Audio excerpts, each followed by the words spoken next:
Welcome to Sherlock Mondays. I am Edward G. Pettit of the Rosenbeck Museum and Library in Philadelphia, Pennsylvania, and we're going on a biblio-venture through the stories of Sherlock Holmes. This is episode 26, The Adventure of the Greek Interpreter, and joining me as co-host again is Curtis Armstrong. Hey, Curtis. Hey, how you doing, Ed? I'm like jittery. I think it's the Mycroft thing. I think it's like, woohoo! Oh yeah, it's a big deal. The Mycroft thing is a big deal. It certainly is. And you get so little of them. So when you get them in a story, boom. Yeah, especially the first one. So I'm very excited to talk about Mycroft with you. And we only have a few shows left. Um, Yes, that's right. we have 5 more shows of Sherlock Mondays to deduce, decipher, dissect Sherlock Arthur Conan Doyle's stories about the world's first consulting detective, Sherlock Holmes, and his able assistant, Dr. John Watson, in our kind of conversational annotation. If you are watching live right now, I'd please ask you to like and subscribe to this channel. Like these videos, subscribe to this channel, have fun in the live chat. If you're watching the recording, please do the same. Doing those things, liking the videos, subscribing to our channel gives us greater visibility, lets us grow the audience.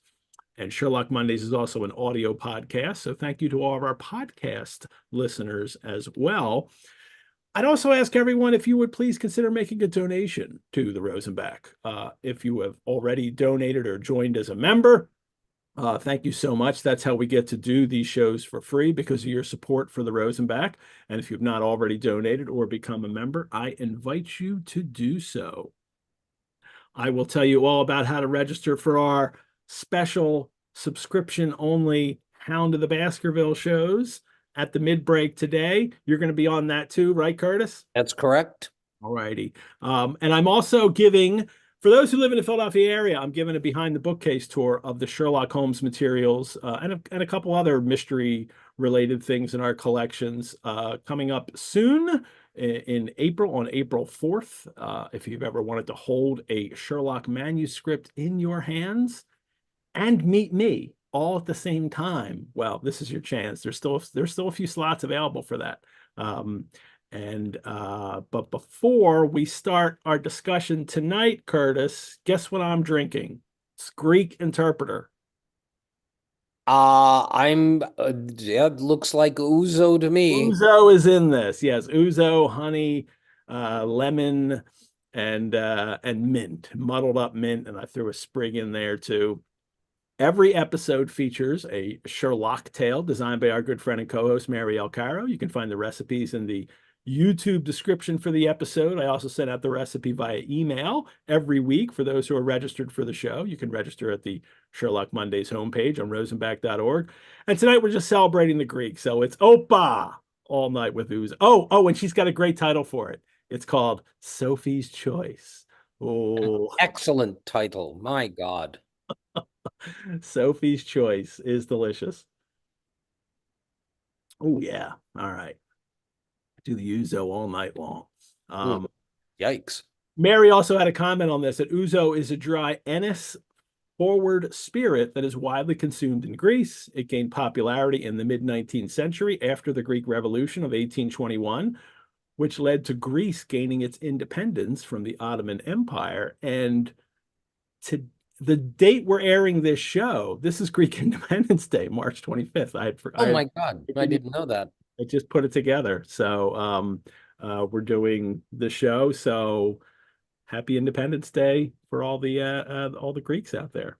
Yep. Well, oh, Not all Ouzo. not It's all water. Ouzo. I mean, A giant jug full. You've got it that would be disguised though, so we can't see. that would be overdoing it. Well, um, let's jump right into the story tonight. We've got lots to cover in this. We have shared a PDF of a facsimile of the Adventure of the Greek Interpreter as it was originally published in the September 1893 issue of the Strand magazine. You can download that on the Rosenbach's Sherlock Mondays page. And it's adventure number 22, Curtis. And it begins: during my long and intimate acquaintance with Sherlock Holmes, I had never heard him refer to his relations and hardly ever to his own early life. And then that's what we get, obviously. Some of these stories, we get this. This is why I've chosen to tell this story, but this one we're right into a biographical tidbit about Sherlock. Well, Watson has said that these are the memoirs, well, his memoirs, but they wind up really being memoirs about Sherlock more than Watson even. Um, and uh, um, and we get to find out some things that we haven't found out. It's odd, Curtis, isn't it, to be this deep into a character and not have these kinds of details? Um, Well, I mean, I think going back and looking at this book in preparation for this, it struck me again that the strange thing about Holmes is he and Watson have lived together for years. And by Watson's account, he has never mentioned anybody in his family that he has any relations at all. And which adds to, as Watson says, not exactly in these words, but adds to that sort of sense of otherworldliness about Holmes's character, that he was just this creation, this thing that existed outside of a regular family unit. Mhm. And when they start having this conversation this late in the game, and Holmes reveals to Watson that he has a brother several years older who's even more brilliant than he. I mean, it's a great way of snagging your audience at the Mhm. top, Yeah. is saying, oh my God, someone even more brilliant. And he goes on to explain, of course, that the reason that no one knows that he exists and is more brilliant is because he's indolent and he doesn't, he sits alone in his chair and deduces things from a distance, right? So I mean, it's an interesting thing to do, to introduce a character with that kind of fascinating introduction this late in the game, not just late in this series of stories, but the other thing that we have in retrospect to realize is that Doyle is one story away from killing off Sherlock Holmes. He is. And this is when he chooses to do it. And for several reasons, which we can go into later, uh, I think the reason that he introduced Mycroft at this point was because he was running dry and he needed to do something to keep people interested, and this was the idea. It is a fascinating wrinkle, and it's even I find it even more interesting that Watson himself, um, in a sense, comments on the fact that I like on how interesting it is, like that it's a new wrinkle, and he talks about how it kind of creates, because Sherlock never talks about his family. It's made him, so he says it increased the somewhat inhuman effect he produced upon me, that he was an isolated phenomenon, a brain without heart, deficient in human sympathy, um, doesn't like to form new friendships, unemotional character.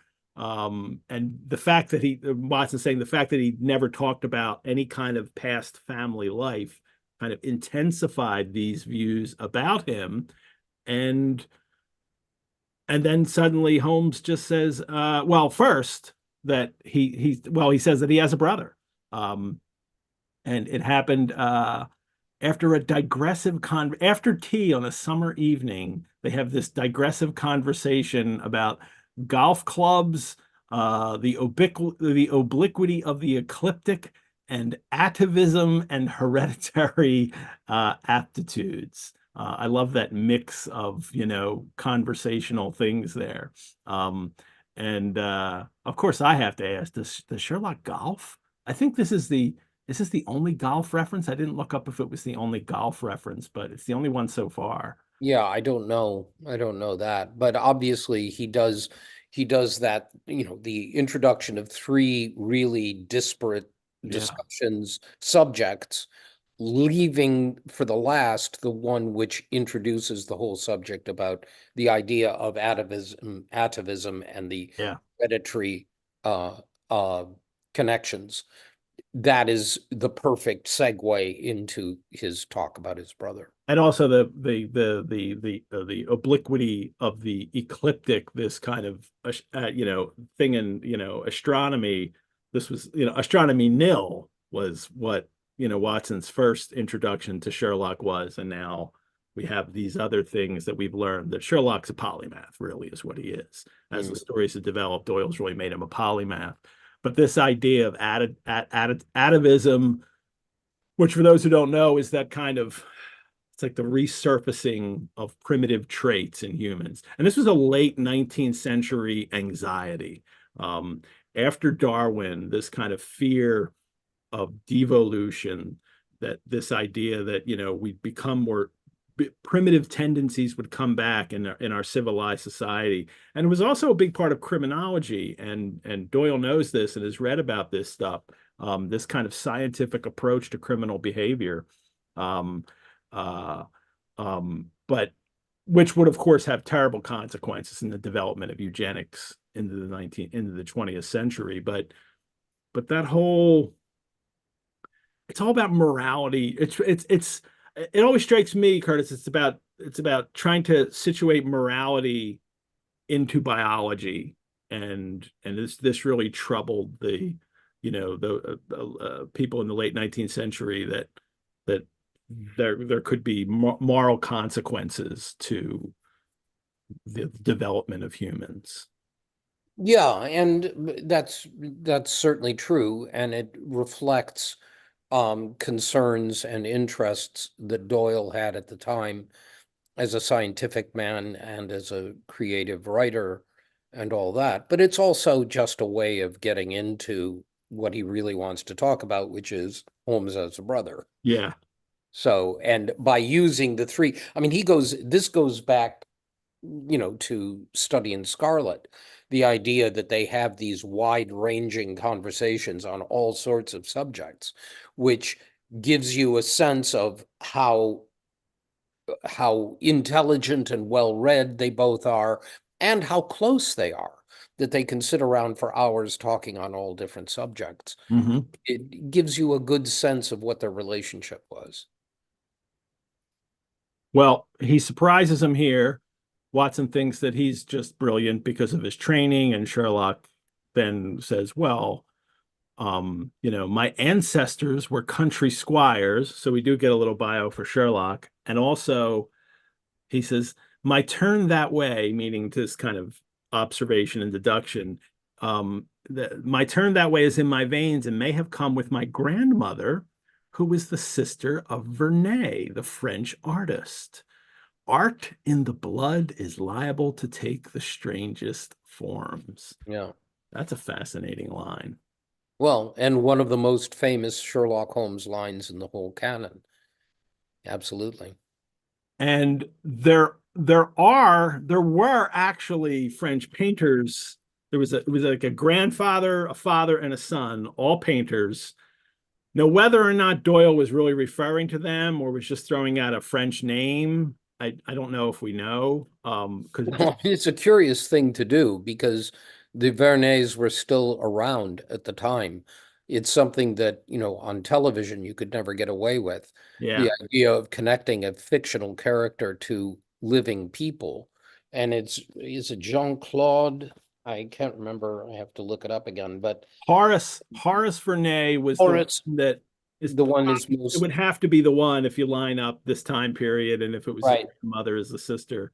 He was Yeah, famous for my painting mother, my battle sister. scenes and That's historical subjects. yeah, that's it's interesting that he did that, and it But he never. died. He did die in 1863, so we're at least past him. Yeah, So and he never brings it up again. I mean, the no, idea of uh of being connected with, this legendary French dynasty of painters here's is a something painting. never comes up. Here's a self portrait of Vernet. There you go. Now that looks like that could have been, he could be related. Look at that pipe. Look at that tremendous. pipe there, some Eastern kind of pipe he's got, and he's got this, their fascination with Orientalism, and this painter was, of course, famous for doing battle scenes and historical costuming and stuff like that. But yeah, this guy could have been, Sherlock's great uncle, right? Yeah, great uncle he would have been.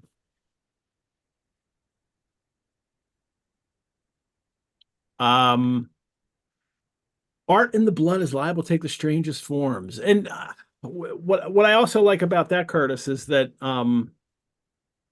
does that well, it begs the question for me, is the way Holmes practices detection, is that artistic? No, I think it's primarily scientific, That's but what I think too. Yeah. yeah, but it manifests itself in a different way. Yeah. I think it's Art in the blood is liable to take the strangest forms, but Watson has just been talking about these other subjects, including the obliquity of the ecliptic. yeah, that I mean they're going from one thing to another uh in this conversation. So it has to do, in this case, you've got golf, which is, a physical sport, and this scientific discussion, which is in there, and then you wind up with art in the blood and Yeah. manifesting itself in And this scientific way. On the other hand, Holmes was himself a writer and an actor, so he had uh, artistic, yeah. strong artistic sensitivity as well. So, yeah. And that way that he has to creatively, I mean, it's creativity when he has to imagine the events as they were occurring. I mean, he takes the clues and then he has to imagine it as a story in a sense, or as a narrative of events. And I think that may Yeah. play a role into it as well. Hmm. Well, he says Mycroft is even better at this than he is. Of course, Watson's like, "Oh, you shouldn't be humble," and Holmes is like, "To a logician, all things are exactly as they are. Like, I got no time for humility. It's just what it is. Yeah. Mycroft is better at this than I am. He's 7 years a senior, as you commented. Well known in his own circle, um, which is the Diogenes Club. Um, and more on that in a minute because I want to share this Paget picture and do a little bit of a rabbit hole on the chair in it. Okay, carry away. Here we go. This is the first Paget illustration for this story. The two of them sitting here, and Holmes has got his little pipe talking to Watson, and it's this fascinating looking chair here, which is I mean, it's looks like it's a wicker chair. Um, it's not mentioned in the story, so Paget has placed this chair in here. Um, uh, there's no mention, and there's like a basket chair mentioned in a late story, but that's not this chair. That's a different kind of chair. But this chair, Curtis, looks just like a chair in another story. And actually, you were on this, the stockbroker's clerk, and except Paget has changed the bottom of it. And where is that? Let me share that. Oh, this is the picture of Vernay. Look, this is the chair in this story on the right with the four legs on the bottom. And here's the chair with as a rocker that Paget has drawn it. This is at Watson's. Watson and Sherlock must shop at the same furniture store, but Watson went for the rocker and Sherlock went for the floor, the feet on the floor here. And what I have discovered, Curtis, is this is a chair of Paget's that he, of course, as he's drawing, he uses his brother as a model for Holmes originally, and he has to draw. There's another chair. I think it might be this chair that Watson's on. on the right here in this story is also a chair that we know that Paget owned. But in the 1951 Sherlock Holmes exhibition in London, they recreated the sitting room. And in that sitting room, they placed this chair in front of the fire, Hmm. which was donated by Paget's daughter. And this was Paget's chair right here. And you can see the design of it here. This is the chair that he was drawing, but it is Right. 4 feet on the floor. He had Yeah. made it a rocker for stockbroker. And there it is, Paget's chair.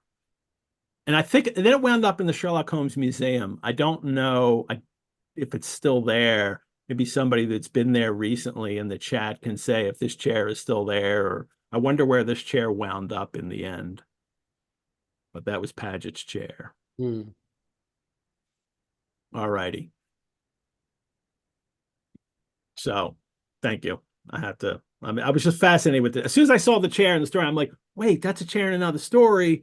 And then you head down the rabbit hole, which I That's love. right. Nothing like a rabbit hole. Not like a Sherlock story for good rabbit holes about chairs. Um, and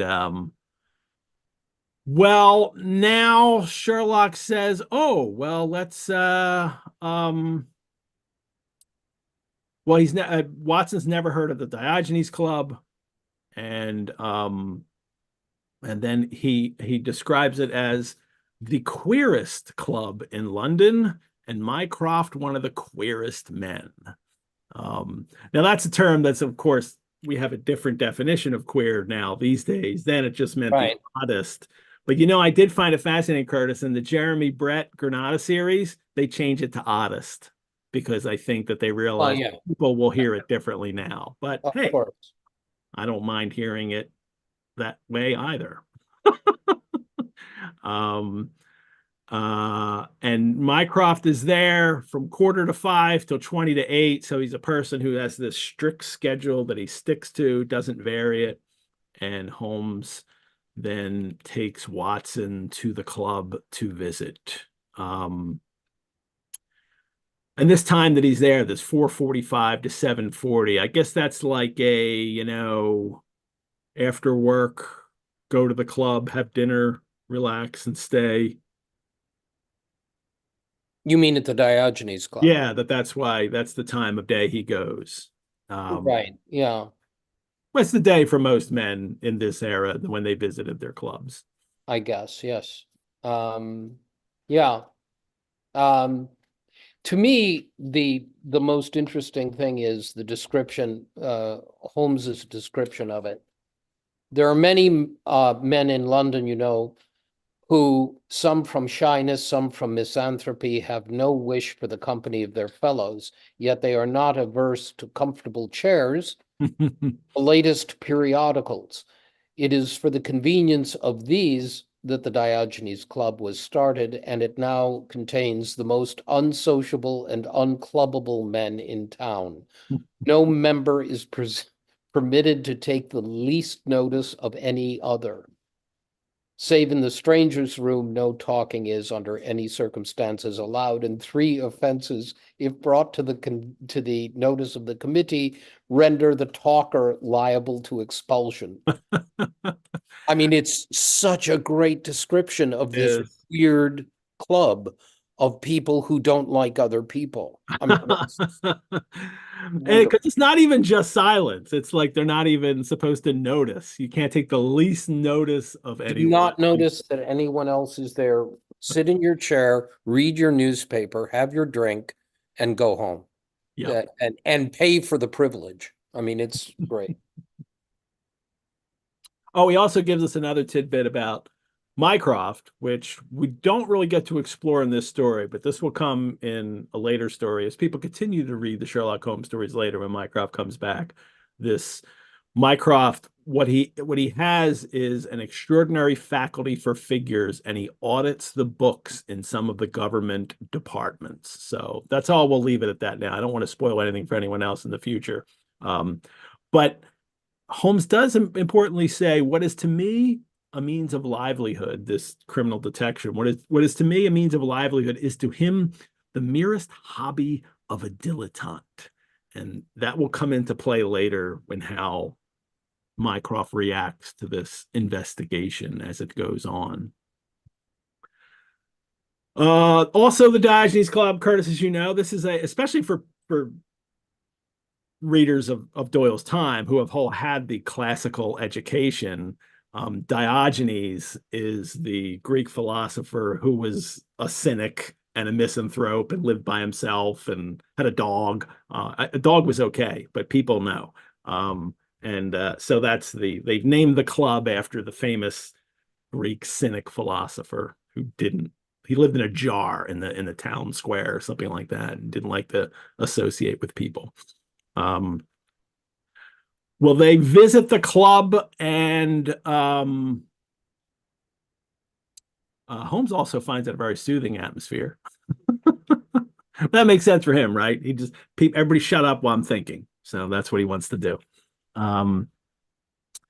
They visit and they see all the men there reading their papers, not paying attention to each other.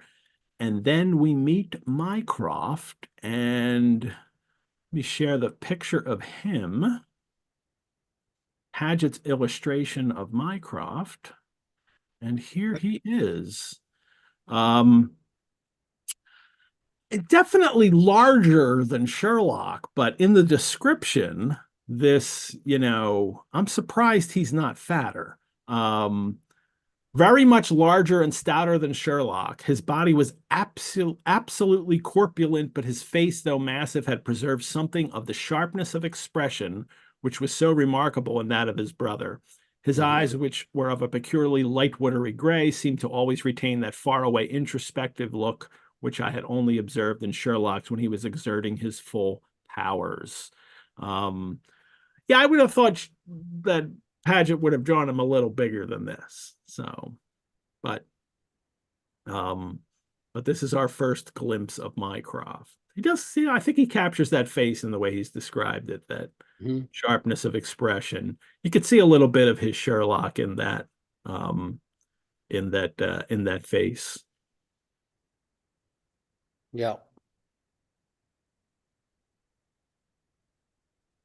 Well, he meets them, and the first thing he says is, first he puts out his broad, flat hand like the flipper of a seal. Like, really? I mean, that's big. That's a big person, bigger than I think what I've been drawn here. But, and he's got this great comment: "I hear of Sherlock everywhere since you became his chronicler," to Watson. So, and then another kind of meta moment in the story, because the readers, of course, read these chronicles, and so it's all again like this is. So they know Mycroft is a fan. Yes, and he reads them. He reads these stories about Sherlock.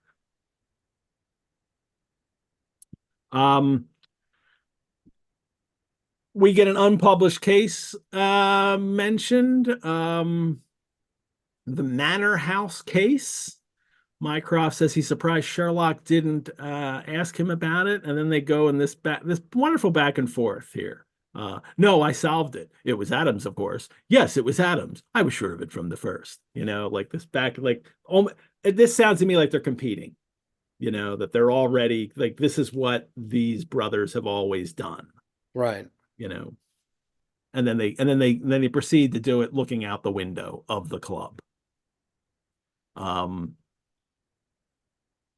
In which they, much like Holmes and Watson do at Baker Street frequently, look out the window and observe things and make comments.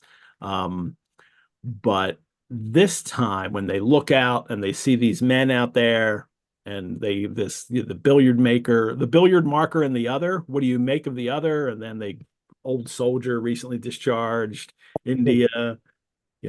Recently they finally get down to recently deceased wife who probably died in giving birth to, which I like. These crazy details that we've seen in stories. We've seen Sherlock do this. Now we get the brother team act doing this. I think it's one of the best things in the story, because you get a sense of what they were like growing up, that this was something they did together as children. they competed. And it was always, it was Mycroft urging him to learn and observe and deduce. And it's short, it's succinct, and Mhm. it tells you all about the relationship. Absolutely. I mean, in that case, then it does seem to, it's not a far, step to think that Sherlock is in a sense shaped by his older brother. That Oh, I'm sure that's you true. can Yeah, imagine that this was the thing going on when they were children. yeah, very much so. Mycroft also says they sit down, they look out the window, and now we're gonna have a Poe digression here, an Edgar Allan Poe digression. He says, "To anyone who wishes to study mankind, this is the spot. Look at the magnificent types." And then they're observing people outside the window. I'm pretty certain this is a nod to a specific Poe story, and that's called Man of the Crowd.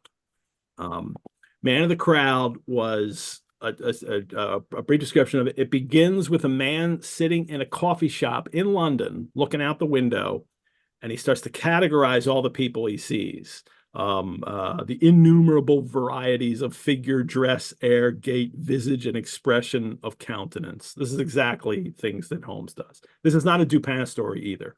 Um, he describes various clerks, and he could tell the difference between the lower clerks and the upper clerks, the pickpockets, the gamblers, the peddlers, all these things. And he describes the characteristics of these people just by observing how they look, how they walk, and this. So this is a very what has become a Sherlockian thing now, but this is a thing that Doyle has borrowed heavily from Poe. Right. Um, and the entire story, Man of the Crowd, is about reading people. And this narrator, who we never know his name, he sees a man in the crowd and he says about him, during the brief minute of my original survey to form some analysis of the meaning conveyed, there arose confusedly and paradoxically within my mind the ideas of vast mental power, of caution, of penuriousness, of avarice, of coolness, of malice, of bloodthirstiness, of triumph, of merriment, of excessive terror, of intense, of supreme despair. This is the person he sees out the window, and this is what he sees in him. It's almost like he's looking at Moriarty, right? This, for me now, like having that overlay, reading Sherlock. And then he leaves the coffee shop and he obsessively follows this man of the crowd all night and all through the next day. And then finally, as the next night is coming on, he says, I grew wearied unto death, and stopping fully in front of the wanderer, gazed at him steadfastly in the face. He noticed me not, but resumed his solemn walk, while I, ceasing to follow, remained absorbed in contemplation.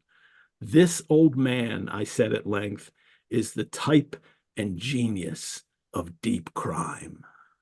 Um, we really know that Doyle admired and writes about Poe stories. He writes about the Gold Bug. He mentions Dupin and all this.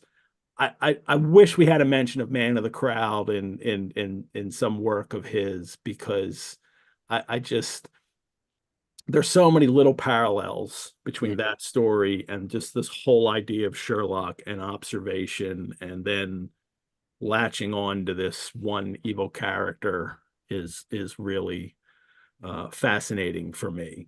And the story, Man of the Crowd, is also this kind of fascinating commentary on what will, in a sense, become the mystery detective story. Um, but this story, unlike the Dupin stories, doesn't have a mystery. Well, it doesn't have a specific crime for him to solve. And it winds up being this philosophical thing on chasing evil and being able to recognize it, and then maybe the futility of that. It's a brilliant story and well worth your time, everyone. So, all righty. There's a chair break. Now it's a Poe break. All right, now on back to the story. I love digressions, clearly. Um, Back to Mycroft and Sherlock. Mycroft also takes snuff. I think that's interesting. Anytime I see people taking snuff at this time, late 19th century, I find it interesting because it's really going away. It's not as common as it used to be, and it's rare. It's almost always a kind of dilettantish, aristocratic character taking snuff. Hmm. So, um, probably not. I'm just missing the other times, but I frequently see that.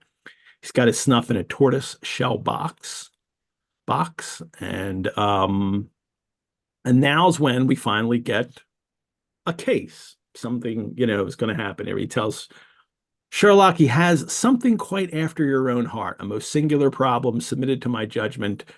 I really had not the energy to follow it up. That's that, indolent character that we get from the beginning. And he brings in Mr. Melas, a Greek by extraction who's a linguist, and he makes his living partly as an interpreter in the law courts. I have a little Ouzo. Um, he comes in, he shakes hands with Sherlock, and he recognizes him. Sherlock's famous. Uh, His dark eyes sparkled with pleasure when he understood that the specialist was anxious to hear his, or doesn't he recognize him? No, he doesn't necessarily recognize him. No. There's somebody there that is going to hear his story. And that's what he's happy about because the police, they have they just think this is a story. They can't credit this. He says, I don't believe the police credit me. And then we get Latimer's story. Or we get Melis's story in which Latimer, who I'm surprised, as I'm sure you are, that he told him his name. A very fashionably dressed young man, Mr. Latimer, comes and takes him in a cab. He threatens him. It's apparently not a job, it's an abduction because they want him to get this information from a Greek person at the place that they're also holding captive.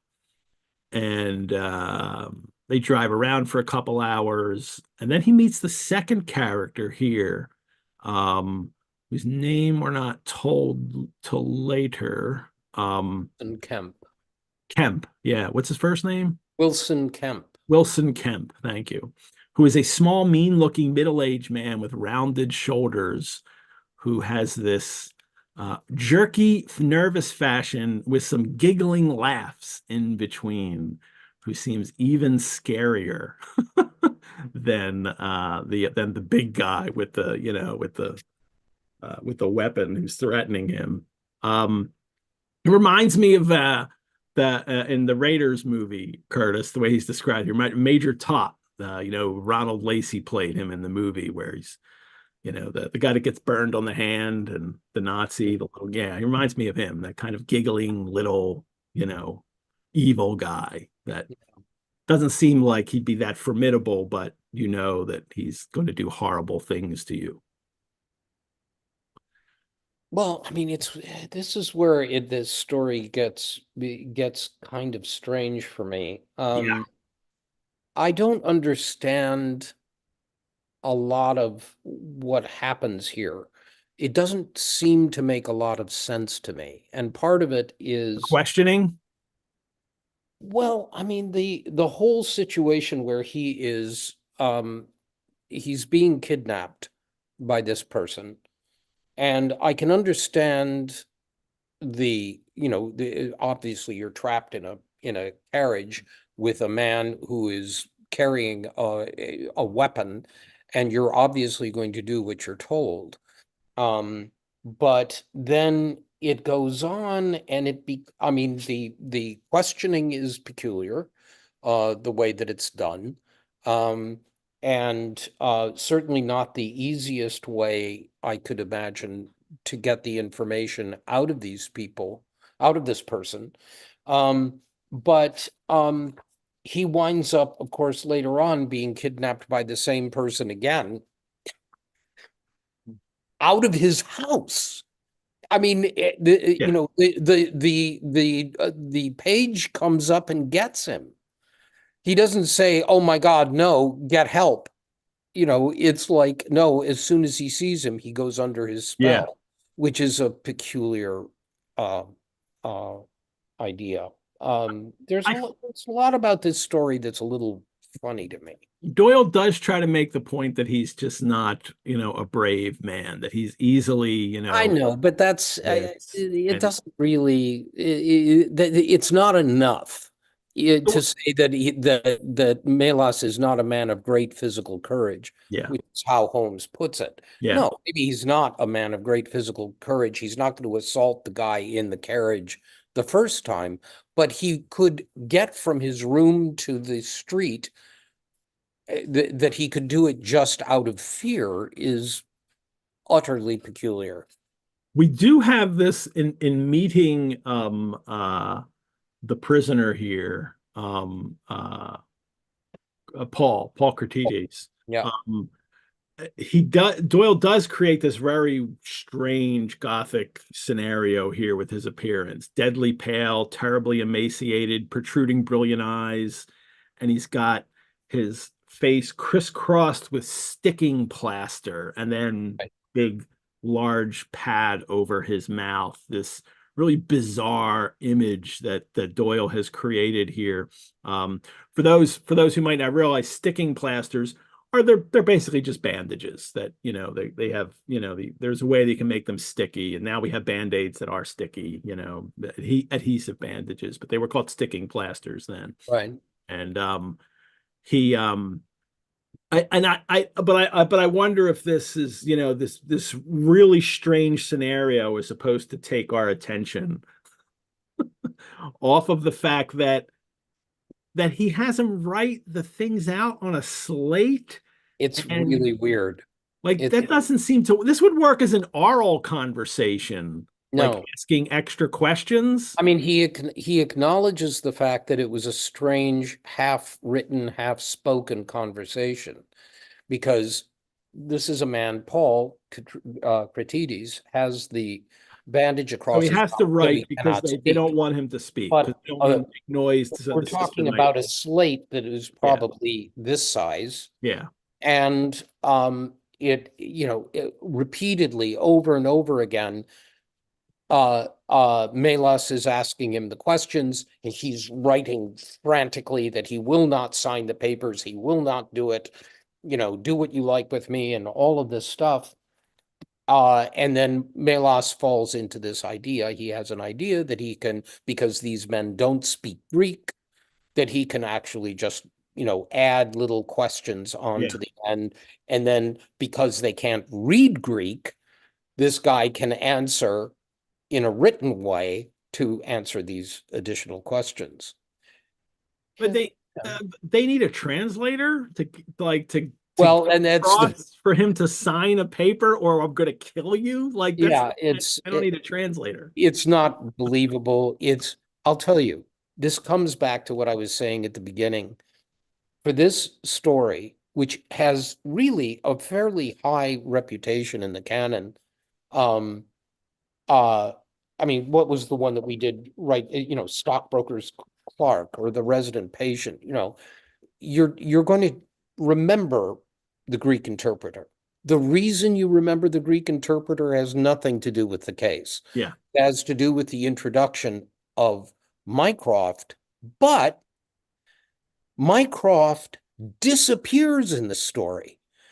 He is introduced in this grand way by Holmes before we actually meet him. Then we actually meet him, and he introduces Melas, who tells the story. And then Holmes and Watson leave. They have nothing else they can do, even though somewhere in London, someone is being starved to death Uh-huh. and a woman is apparently being held hostage. Holmes and Watson go back to Baker Street. In the meantime, Mycroft gets the letter from Jay Davenport saying she's at the Myrtles, this house. So they now maybe know where she is. And when they get back to Baker Street after the meeting, they find Mycroft already there. Good. So Mycroft has left after them with this new information. He says to them, I passed you in the carriage, in the hansom.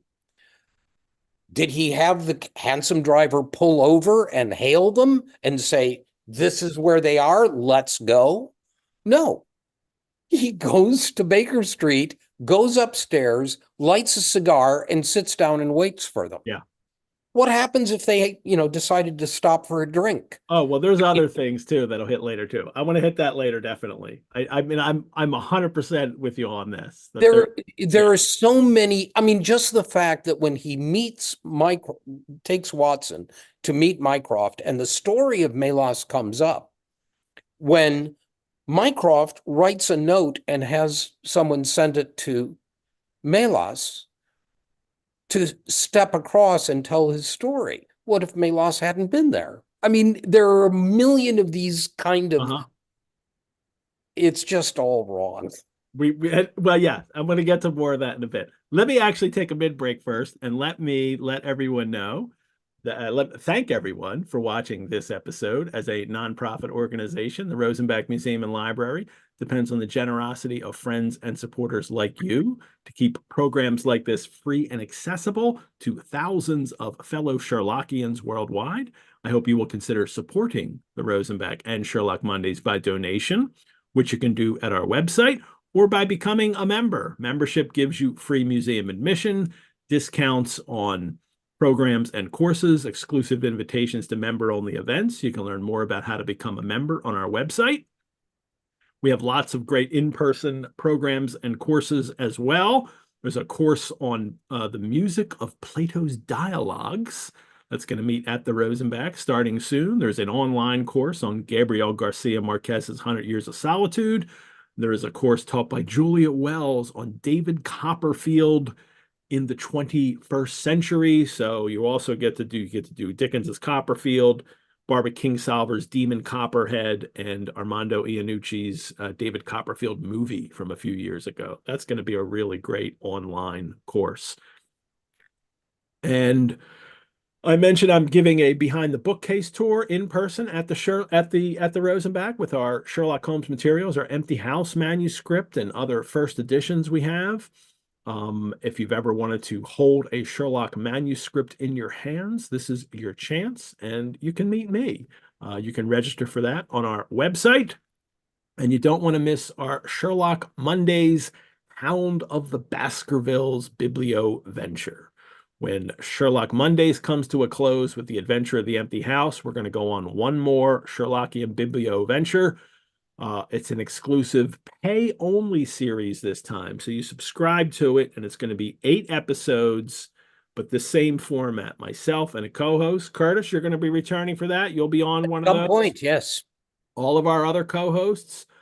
It's $80, but if you're a member, it's only $50 to watch these 8 shows. So I think that's a really good deal. And not only do we have our great co-hosts returning, we're going to have some new co-hosts as well. I'm not going to reveal who they are yet. It's going to be a surprise. Some other great Sherlockians are also going to join us in talking about Hound of the Baskervilles. So many of you have already registered for it. Thank you so much. I can't wait to do it. And pass the word, spread the word. We'd like to have as many people do this as possible. It really, programs like that enable this program to happen. So I'd love to have most of you there for that. All righty. Back to the story. While they're doing the questioning, while he's finding out this information, he's finding out who he is, his name at least, and Sophy Sophie just comes into the room, and she happens to recognize him. The sticking plasters didn't disguise him any. She recognizes her brother, and then they hustle her out. They get the hug first. He rushes into the woman's arms and says her name. Melas is threatened. They give him 5 sovereigns and threaten him with silence. And that's his story. That's the strange story that the police will not. And then they dump him, and he has to walk home. And but the police won't believe the story. Mycroft says they put an ad in the paper, which would have been in the agony column, I imagine. It's always the front of the paper, the agony column, these kind of weird classified things from the Victorian age, where some of them were just kind of, offering services or almost advertisements. Some of them were just like coded messages. This one just has the information. If anybody knows Paul Catridis from Athens, and a Greek lady whose first name is Sophy, and they give them a code here that they can contact. And Holmes is, of course, immediately aware, as Mycroft should have been too. And maybe that's Yeah. Holmes' point here, that like, you better be careful, Malus, because now they know you've tipped them off. Because Well, not only that, but they have specifically told Melas, yeah, if you tell anyone, we'll know. And he's already told the police, and he's told Mycroft. And Mycroft, unbelievably, takes out ads in the newspaper. Look, I mean, if ever there was, a case of somebody saying, we know what, Wilson Kemp and Harold Latimer are up to, it's this. well, I think this rings true.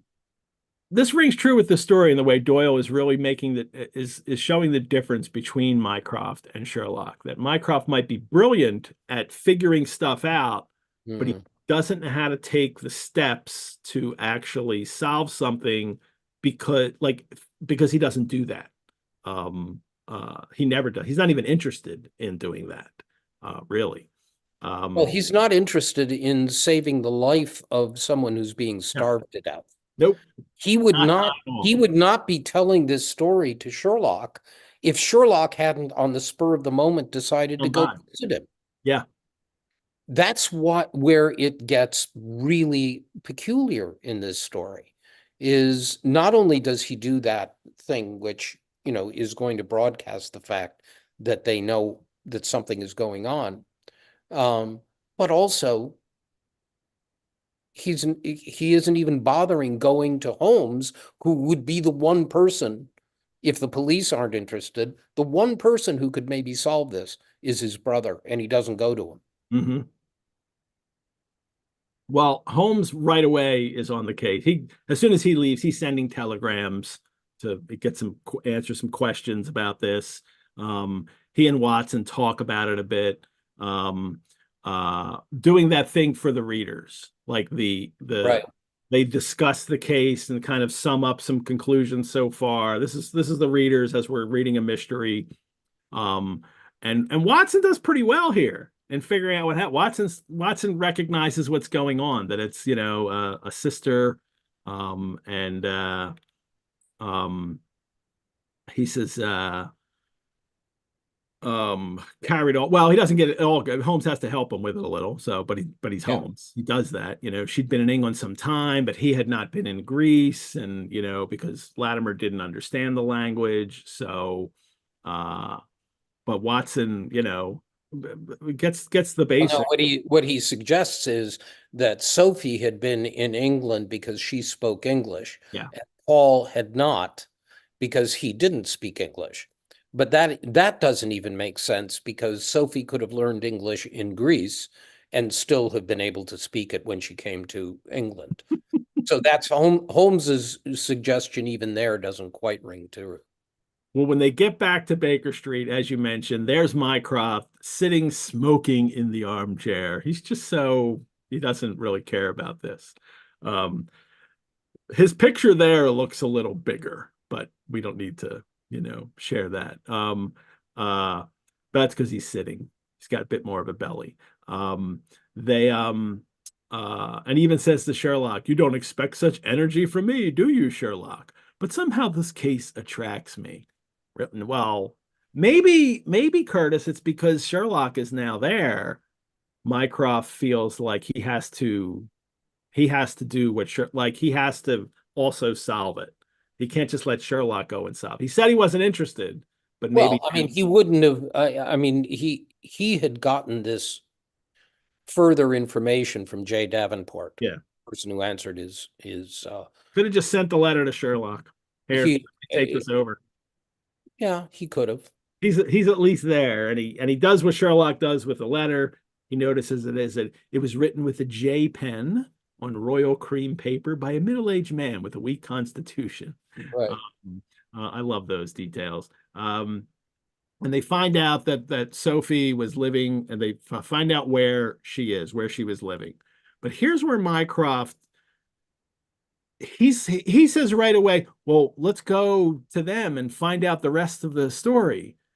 And this is the difference between the hobbyist, the dilettante, and the investigator. Mycroft's just interested in learning this whole story and how it plays out and figuring it out. Sherlock's interested in saving people's lives. And he tells Mycroft right away, I think maybe, like, he says, the brother's life, my It's dear more Mycroft, the important than brother's the life is more sister's story. valuable than the sister's story. I Right. think we should go get Gregson and drive straight out there. Yeah. Well, this surprises me too. Well, Sherlock also takes his gun, and then they discover that Melas, they're going to pick him up, but he is left with the small giggling man. So Holmes definitely knows there's trouble now. When does Sherlock ever, Curtis, go and wait for a warrant? Well, I mean, yeah. I mean, they have to acknowledge the fact that they need a warrant, but It's never stopped him going to a place and so he doesn't do it in Copper well, Beaches. no, but if he Goes to was the taking house. the police with him, Yeah. he would need to have a warrant. But yeah, I mean, again, none of this makes sense. Well, they wind up, they have to wait a whole hour to get the search warrant. I'm really surprised that Sherlock does that. That's I'm something. surprised it only took an hour to get. I mean, it's weird. Well, they find the birds are flown, the nest is empty. Sherlock even notices the wheel tracks that the carriage has taken the luggage out because the tracks are lighter and then they're deeper. So he knows that they've fled, finds an open window. And even still, he still breaks in. The police aren't even so willing to break into the house. Holmes has to literally go and get in the window and tell them, "Let's we can get in the window here." Um, and then they hear the low moaning sound coming from somewhere above our heads. Mycroft followed as quickly as his great bulk would permit. All right. This is see, I can go with the other stuff. This I have a real hard time with, Curtis. What do you mean? This like Bond villain, Batman 60s TV show villain way of killing people. Let me put you guys in a room Yeah. with charcoal burning so you will slowly die. It's that moment in the story I found like too silly for me. Like just hit him over the head and kill him, as they basically done to Paul Atreides anyway. Um, uh, but they have to suffocate them slowly in a room instead of just killing him. Yeah.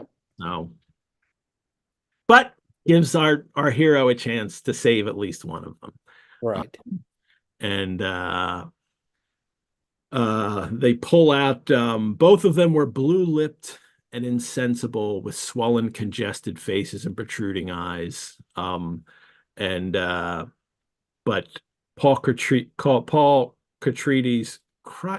why do I keep getting his name messed up here? Cratides, right? Yeah. All righty. Paul, it's too late for him. He was in the last stage of emaciation, and he had ceased to moan as we laid him down. and they have come too late, Watson says. Malus, quick, the brandy, right? Ammonia and brandy. Quick, the Right. brandy. Watson has this nice little well, not nice, but this, little poetic metaphor here. I had the satisfaction of seeing him open his eyes and of knowing that my hand had drawn him back from the dark valley in which all paths meet. Uh, Right. nice little moment there for Watson, the Yeah. chronicler. Holmes wouldn't have liked that effect in the story. So, well, they've saved one. They didn't save Paul, and Sophie's gone. Hmm. And it's and then if you're reading this first time, you're like, and this was the singular case of the Grecian interpreter. What? It seems like like they give the details here. She was a young lady of wealthy Grecian family visiting friends. A young man named Harold Latimer acquired an ascendancy over her, persuaded her to fly with him. Wilson Kemp was Latimer's friend, and then they were going to. And then Paul came. Paul finds out her brother, and he comes, and then they're trying to get Paul to sign her fortune over. And she, of course, recognizes Paul. She only recognizes Paul because her feminine perceptions, however, had instantly seen through the disguise of a couple bandages on his face. I think, it was just normal people would have just seen that it was her brother. It's her brother. She's going to recognize her brother. Um, and then we get the postscript. Months afterwards, we find out a curious newspaper cutting reached us from Budapest. Who sent the newspaper cutting? I like that idea that there's something interesting going on there that we don't have an answer for, or maybe Mycroft had it sent. Um, it told how two Englishmen had been traveling with a woman, had met with a tragic end. They had each been stabbed, it seems, and the Hungarian police were of opinion that they had quarreled and had inflicted mortal injuries upon each other. Holmes, however, is, I fancy, of a different way of thinking, and he holds to this day that if one could find the Grecian girl, one might learn how the wrongs of herself and her brother came to be avenged.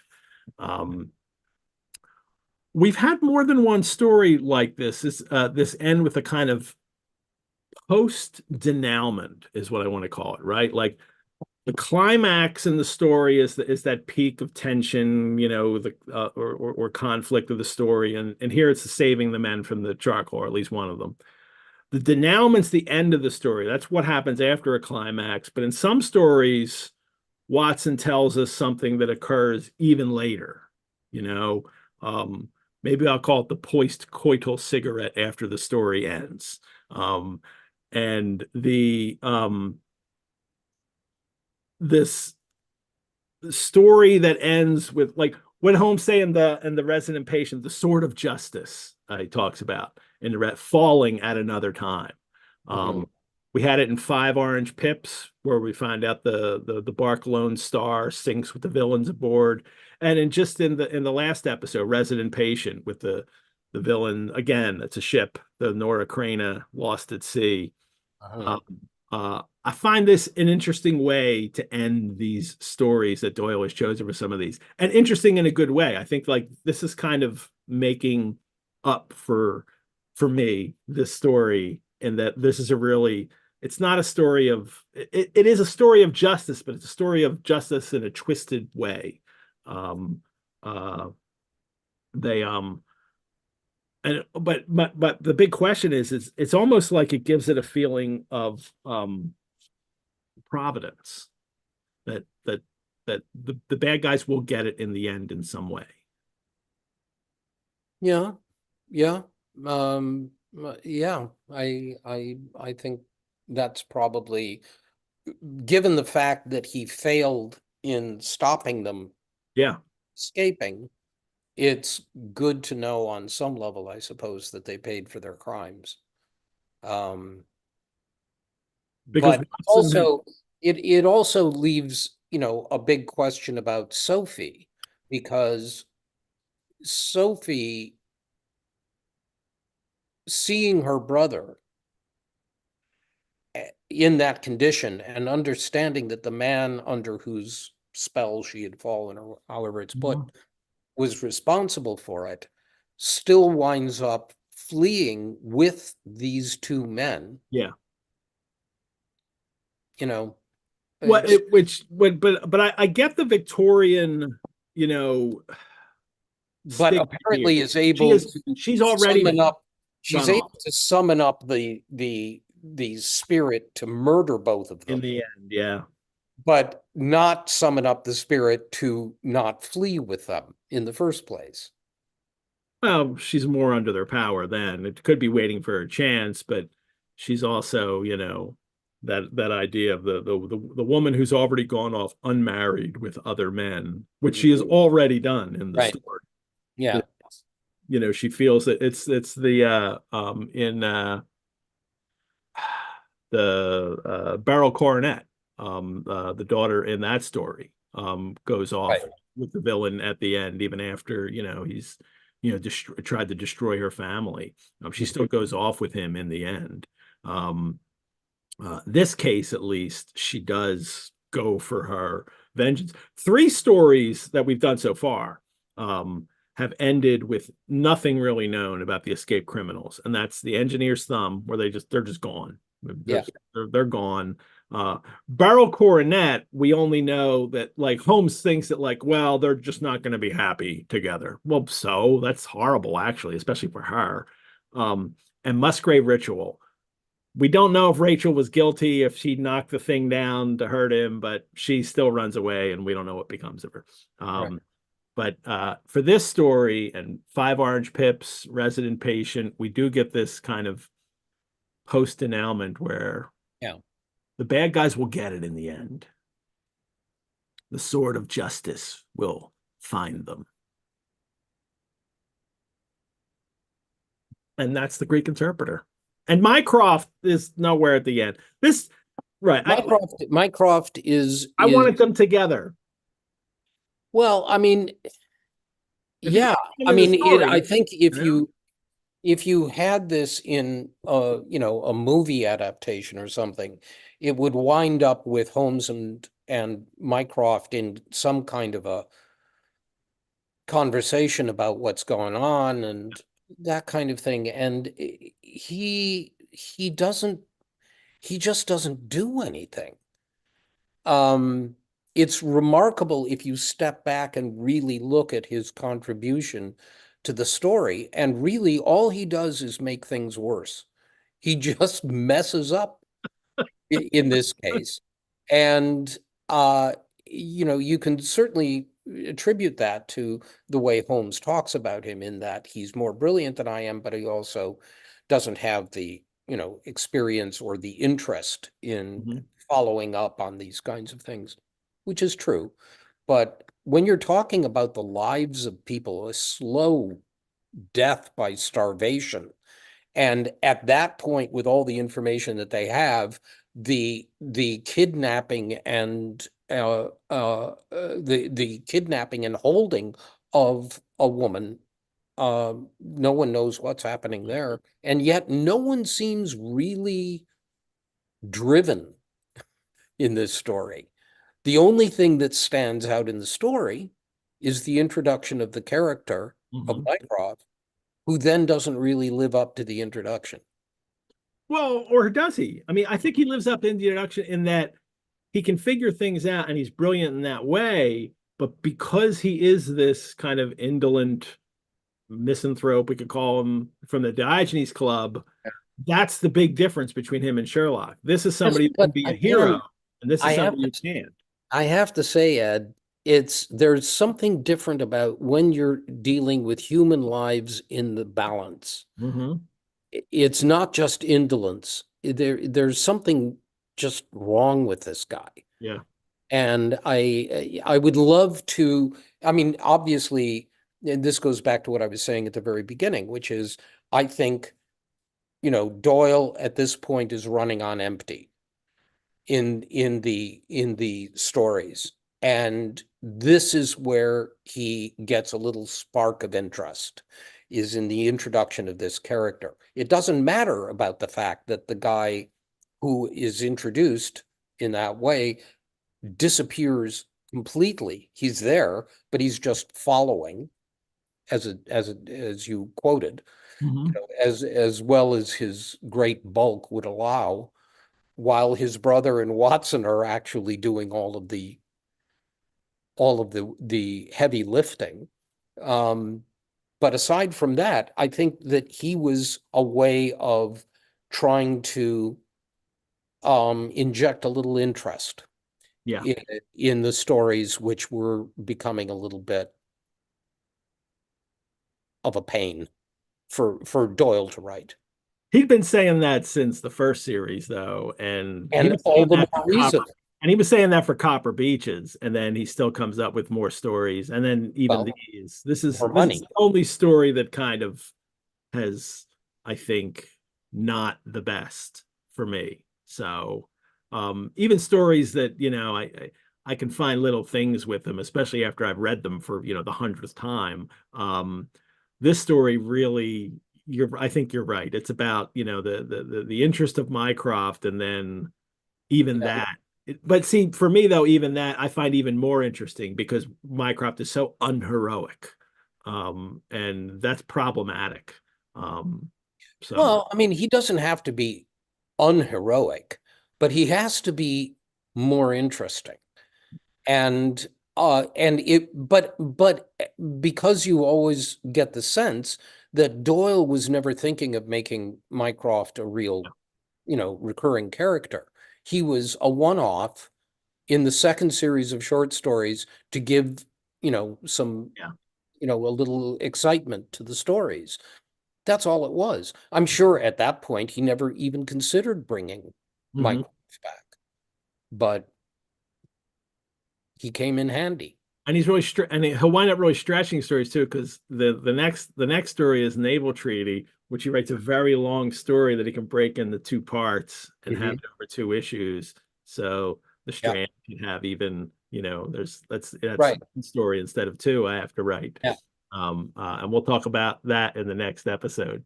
Um, but hey, but we get a great finish. So, and I don't want to talk about the finish, but we'll get a great finish to this, and then we'll go one more. So, because one day he does yeah, have to you have to. Sherlock back. Um, well, thank you, Curtis. Yes. I'm glad I had you on for this story. This has been great. You unfortunately won't be able to return for our wrap-up show next month. So this is the last we'll have you on this run of Sherlock Mondays. But you will be back for the Hound. So for Right. those who register for the Hound, Curtis will be on one of those shows. It'll be really great. So I can't wait to talk about the Hound with you. Um, thank you for co-hosting some of these. I hope this has been as fun Been for a you. pleasure. I mean, it's really interesting because my usually what I do with these stories is I will read them complete, beginning to end. Study in Scarlet to Casebook in order. That's the way I do it. So the fact of, because of this show, getting dropped into periodic stories makes me focus more on the Yeah. stories rather than the book. I And have to do them from it's beginning to been end. interesting. I do every one. Yeah. Um, yeah, that's been great. You were studying Scott. You were on and you even did the Utah desert part of Yeah. studying Scarlet. So well done. Yeah. Um, It was Redheaded not a League. problem. I enjoyed that. Yeah, Redheaded League, Noble Bachelor, Cardboard Box again, which I still love that story. Stockbrokers Clark and that Greek interpreter. Hey, can you think of anything about these that you maybe noticed this time around or Just the focus of them. I mean, because it's not just reading them, it's Les Klinger's great yeah, reference library. I look at his annotations. I look at William Baring Gould's annotations. Um, uh, there are different ways of focusing on them, which I don't do when I'm just reading for pleasure. So, And I find it's interesting that you always then you like up until now every now and then, whatever it is, you start at Study in Scarlet and you just read them all through. right. Don't skip around. So, I mean, when I start the adventures in a reread, I read all of the adventures. I may then go months without going back to Sherlock Holmes. When I do, it'll be with the memoirs, and Uh-huh. I'll read them all the way through. It's just the way I do it. Yeah. Never try to read them chronologically. No. Like the Baron Gold has his own That's chronology. his chronology. Yeah. That doesn't mean anything to me Yeah. now.